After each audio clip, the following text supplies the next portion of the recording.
Welcome back to another exciting episode of Right Down the Street. I'm your host, Mayor Bryan Barnett, and we just appreciate all of our viewers and listeners who tune in each and every month to this podcast, a podcast called Right Down the Street, because we like to bring you the stories of the incredible people doing things in and around the city of Rochester Hills and ultimately around Metro Detroit. And today we have an awesome guest, someone whose voice you will recognize, face probably as well. Maybe. We have the incredible, dare I say, I won't say iconic, Don't but say that. many people whisper that. No one whispers I that. heard it whispered today, as a matter of fact.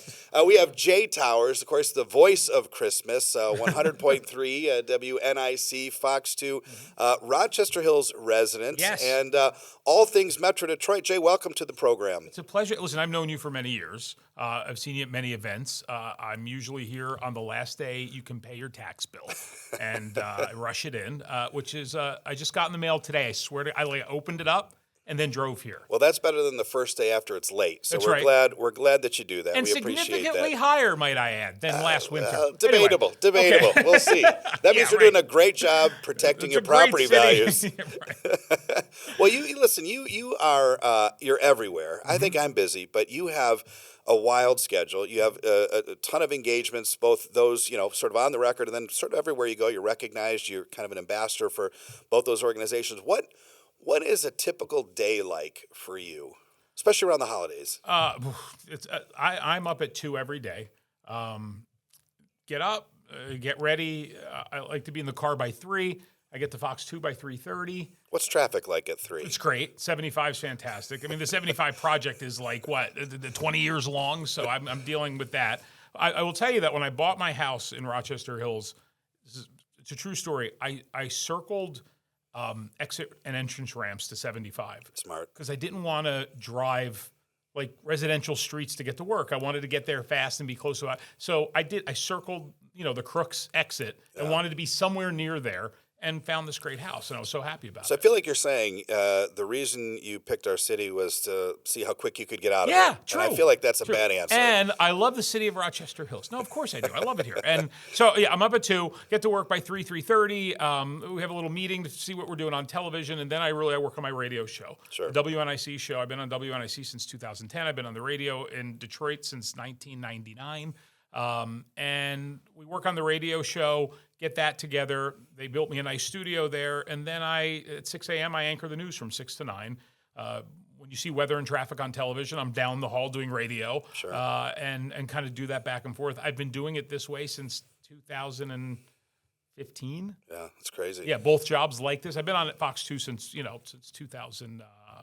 So I've been there a while. You're part of people's morning routine and really evening routine, and I think they kind of wonder how exactly you do that in the middle, if you nap, if you gym, but that's incredible, and I think it's important. I mean, obviously, as I said, routines are important to folks, and you're a part of so much of this community. Now, you actually had, as I understand it, you knew from an early age that you wanted to be in this field, right? Yeah. Like 13, 14, something like that? I have tapes of me pretending to be a radio DJ when I'm 5. Wow. So at 5 years old, you figure from the time I was 5, where kids were playing with toys, and I did all that stuff, but from the time I was 5 until I was 4, maybe not 14, I played in my room pretending to be a radio DJ. So by the time I got hired when I was 14 years old in my hometown in New Jersey, I gave my tape to the program director, and he said, "Oh, we don't listen to anybody's tape when they're here, little man." I'm like, "Okay." And I got back on the school bus with all the other kids, and he chased the school bus while we were driving away, and he said, "Where's the kid that gave me this tape?" And I said, "Oh, I gave you the tape." And he goes, "What radio station did you make the tape at?" I said, "I made it in my bedroom." And that was it. I was hired on the radio at 14. That's amazing. And it's shot in the dark that you're still in contact with that individual? Yeah, of course. Really? Lance DeBach at WJRZ in Manahawkin, New Jersey, gave me my start. Wow, But I love that guy. That's a shout out that we didn't see coming. See? Don't ask. I'll tell. So what inspired you at 4 and 5? Was it a show that you heard? Was it a parent, a loved one? At 5, someone had to get you into that. What was it? I know that at a very early age, my parents loved Atlantic City. So at a very early age, there was a radio station on the boardwalk in Atlantic City, and we were walking, and I looked in that window, and I was fascinated with the fact that this guy in this little tiny room with all these tapes and a microphone created this thing I heard in my head that was not anything like what I imagined it would be. And I just loved the idea of creating, long before influencers, like creating this vibe for people, and kind of doing it by yourself and not being in front of a lot of people. It was never my intention to be on TV. I always wanted to be a radio DJ. Sure. And I don't know, I just was fascinated with it. So you've been doing radio and now television for quite a while. Both of those markets have changed a lot, right? Yeah, I mean, a ton. in radio, you've got all the competition with Spotify and Sirius and XM and others. Television, you have all the apps now with Paramount. I mean, there's so many Streaming, places that people can get news. First of all, how do you stay relevant in both of those from the traditional markets that you kind of represent in radio and television? And how do you stay on top of that game? I think you have to find new ways to relate to people on how they're consuming you. The days of people turning on the evening news and getting all like they still do. We're still on in people's homes that way on the television side, but you can get everything on your phone. So I think we're creating content, and at least I'm trying to create relevant content that fits my brand and who I am through social media. Sure. And you kind of reach out to people that way as well. So I think you have to be relevant in the platforms where people are using them. Sure. And it's probably an unfair question. Both are, I'm sure, similar in some ways and different in some ways. But how, do you enjoy radio still more than television? Is there a benefit to one over the other? Always careful how I answer this. I'm sure you are. Because I'm beyond thankful in 2025 to have both of these jobs. I love radio because radio really is me. I do a show every day on WNIC with Allison and Chelsea. We've been on for 10 years. I've been on the radio since, like I said, since I was 14. But when I'm talking on the radio, I'm talking the way you and I are talking. When you're on television and you're anchoring the news, you're anchoring the news. I mean, you want to be very fact-based. I'm never opinion-based on the news. I can't be. That's not my job. My job is to deliver the facts of the news. If it's a political interview, if I'm talking to Doug Luzader about what's going on in Washington, I mean, there's very little room for me to be the me I normally am. Sure. Although, if you know me, you know that's me too. It's just a more serious side because I respect it so much. Right. And obviously in both venues, you've had a chance to meet some incredible people. Yeah. Any stories or interviews that stick out even a few years later that were either, I mean, you see people at their highest highs and sometimes in their most tragic lows. Anything stick out to you as like, that was a fun interview or that was a crazy person. I never knew they were like that. I always tell people that I was always most impressed by Will Smith and by George Clooney, interviewing them.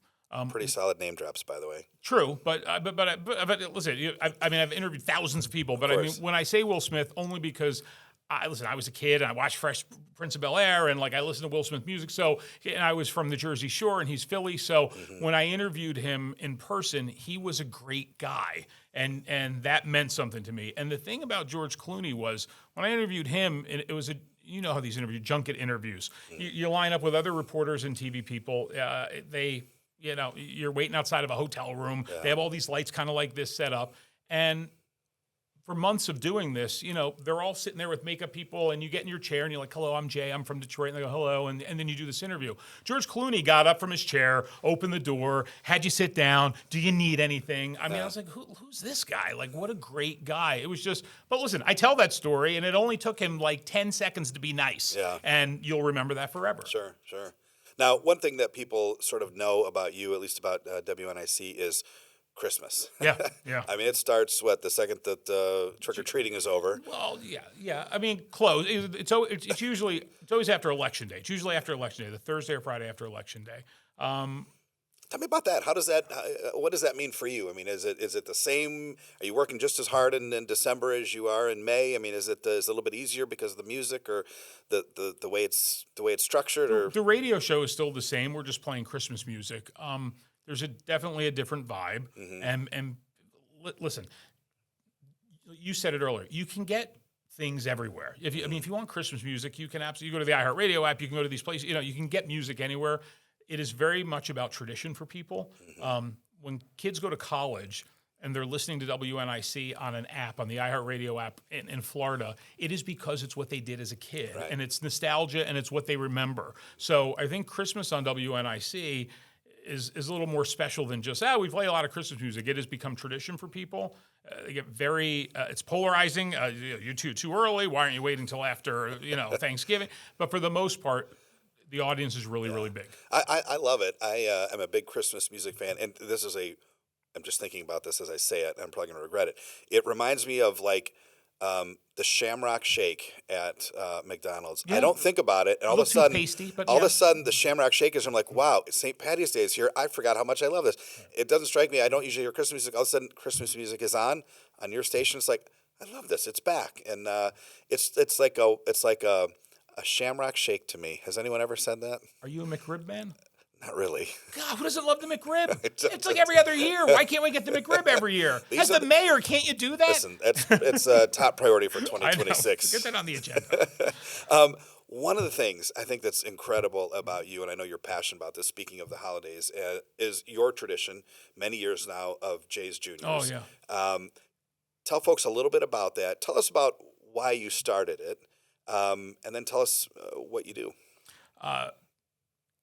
When you work as a public figure, and for many years being a radio DJ and then working on television, the public tends to gravitate to you for things. You know, they always think, I'm going to call my TV station, I'm going to call my radio station. During the holidays, I'd get for many, many years a lot of letters or emails from people saying, my child is sick, or we're low on money, or is there anything you can do to help? And I wanted to find a way to streamline it. And I had made so many visits to Children's Hospital over the years through radio and things like that, when you walk around Children's Hospital, especially during the holidays, and you see kids that are sick, it's a different feeling. It's not like, we're adults and we're getting surgery, and like kids, it's a different vibe for kids. And I saw that and saw how parents were affected by it. And I just thought, what can we do for kids during the holidays, especially ones that have been through a lot of treatment, sometimes for years? So we did Jay's Juniors. Listen, I didn't invent Jay's Juniors. I mean, there's other programs around the country. I mean, you have Make-A-Wish, you have Kids on a radio station in Dallas that really started it. But when you have a platform, and I have a platform, I have two. I've got a TV platform and a radio platform. And when you can talk to over 1.5 million to 2 million people a week, you can do cool things. Sure. So I said, let's find a way to take kids, all expenses paid, and their family, so anyone that lives in the house with them, to Disney World because it's expensive. For some people, it's like, hey, we go to Disney every year. For other people, it's like they've never been to Disney, they've never been on a plane. And let's do it at Christmas time. It is a magical time there. It is. It's a great feeling. It's expensive. It really is. We don't get a break, and it's no disrespect to Delta, who I love, and to Disney, who I love, but at the end of the day, we charter the plane, and that's $180,000. And it is like $300,000 to $400,000 to take 28 families, all expenses paid, including their food, their park passes, their hotel, their spending money, their transportation to Disney. It's not a cheap trip. And listen, everybody wants to do nice things, but you don't get a break. So I'm lucky enough to work with partners like a Planet Fitness and like a Masco and like Jersey Mike's, who took every store in the whole state of Michigan for one day and gave us their proceeds. I mean, it was almost $400,000 to help us raise. So that's great. It's an unbelievable trip. If I can ever get you to the airport on the day we leave, it's life-changing. Yeah. Two things. One, I used to work at Disney. I had an internship down there in college, and we used to volunteer on Wednesday nights for Give the Kids the World. Yeah. So we'd go to program. Give the Kids the World, and we would essentially stay with the kids while the parents had one night to go to the parks or to do their own thing. And you meet these incredible young kids going through huge battles, and all you want to do is just we ate ice cream over and over and over, anything that they wanted. I mean, it's just an incredible environment. Disney knows how to do it well. They don't give you a break, but they do know how to do it well. And it is so fun to be a part of those experiences for people, because in the course of a life, you're a part of a memory that's going to be there whenever the end is, when you live through that long 20, 30, 40, 50, 60, 70 years, that moment will be with them forever. That time they went as a family to Disney World, and for you to have a key role in that's incredible. I will tell you that sadly, we go to more funerals than we want to go to throughout the year, but the message is almost the same from every family, and they always say, your trip was the best time we ever had as a family, and it's true. I mean it. For a lot of our families, they've never been on a plane before. They might do a campground, an hour from here. So to be able to go to Disney World, but spend the time together effortlessly with no financial issue, just like do everything, and then say that was the best time they ever had as a family is like, all worth every minute of it. We do. I'm a part of a group called the D-Man Foundation. We do a similar thing for mostly kids under 18 that have been in accidents that are paraplegic. Yeah. Most of them have never been on a plane. We go to Florida, we take them to the water. We go on a cruise, take them in the ocean, so forth. And I have that Delta experience where I almost want to apologize to everybody else because I know we're going to take off about an hour later than we're supposed to because you have to get the special chairs and you have to do the whole thing. But it is fun to be a part of those things. And I think you're right. I mean, you have such a great attitude about when you're blessed to have a platform and you can make a difference and you can leverage the relationships that you have to make those kinds of things happen. That's probably, you think about what's important in a year to you, I'm guessing those are probably the moments that you remember most. It's the greatest moments of my life. So you are kind of the voice of Christmas. What does Christmas actually look like for you? Are you like, when you get done, are you like, I'm done with the music? Are you a gift guy? Is it your holiday? Or are you more of a Thanksgiving guy? Are you more of a 4th of July? I mean, is it? No, Christmas. Yeah, unfortunately, there's a little stress that comes with it now because of the schedule. Right now, as we're doing this interview, we're getting ready for the Jays Juniors trip. We had this great event at Light Up the Village that we did on Friday night. But I have a lot of things like that. I'll get back from the Jays Juniors trip, and then I'll work on this Top 30 Holiday Countdown, which runs on iHeart radio stations across America, and that takes time to record and to assemble. So I'm kind of working right up until Christmas. And I guess the thing that's a bummer is I often miss out on those 2 weeks before Christmas that are really the best time of the year. You know, when work winds down for a lot of people and you're doing shopping and stuff, I'm just going right until Christmas, and then it's over. Yeah. But yeah, I mean, my mother started Christmas music for us in September when we went back to school and would work us into a frenzy for like 3 months. I mean, isn't the top 30? Isn't it always Mariah Carey? All I Want for Christmas? Isn't that always? So. Isn't that always number one? So. I mean, I'm putting my vote in right now. I just don't know what it'd be like without it. Yeah. You know, I get to pick the music for the Light the Village Christmas thing, and I do always try to end with the orchestra. Is it the them? I mean, just because I think it's when you have a fireworks show, you got to end with something big and fantastic. But for me, Christmas still it's Mariah Carey. She's made like $2 billion off that song. She does if I'm not mistaken. She does well. I don't know. Is it $2 billion? I might have to vet you on that. I don't know. It's close. Like I know. She makes a couple of million a year just on the airplay of that song, which is unbelievable. When you're not doing all this and you find yourself relaxing at some point between noon and 12:15, what do you like to do in the city? You know, a restaurant, a park? Is there a place you like to chill out and? I like RH House. Oh, I do too. I like that place. It's a great place. I absolutely like that place. I'm trying to think of it. I like Jet's Pizza over there. Very local. I really like being home. I really, really love being home. Giving a lot away of where I live. I live in a neighborhood that's really great to take walks and love our neighbors. And and I listen, we'll go to downtown Rochester. I mean, things like that. Yeah. Fun.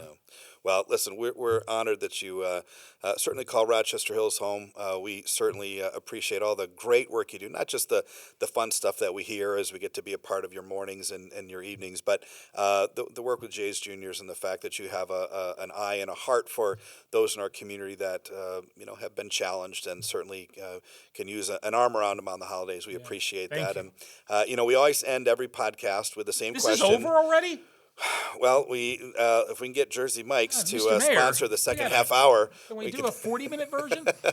I'll just answer this last question really slow. Yes. Yeah. And we'll take it to 40 minutes. No. Always the same question. If you could go to lunch or dinner with one person, alive or past, 2 parts, who would it be?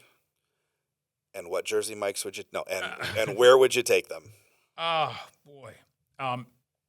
Where I take them, that's a tough one. Who would be is easy. It'd be Christopher Reeve, the late Christopher Reeve. I'm the biggest Superman fan in the world. My earliest childhood memory is seeing Superman when I was 3 years old. Maybe I was 3 or 4. But that movie for me was an escape in life. I had a great childhood, great parents, all that. But I mean, for me, that always was an escape movie. And to this day, I mean, I collect Superman stuff. I love that series of film. And, I think he, died too young. But he would be, for me, the wow experience. I mean, that or Brandon Flowers from The Killers, who's like my favorite band. But then after that, that's it. And we go to RH House. No. And by the way, you reminded me of this. You actually appeared, didn't you? I was in Batman v Superman. Yeah. Yeah, I got to play myself a Metropolis reporter. How'd you do?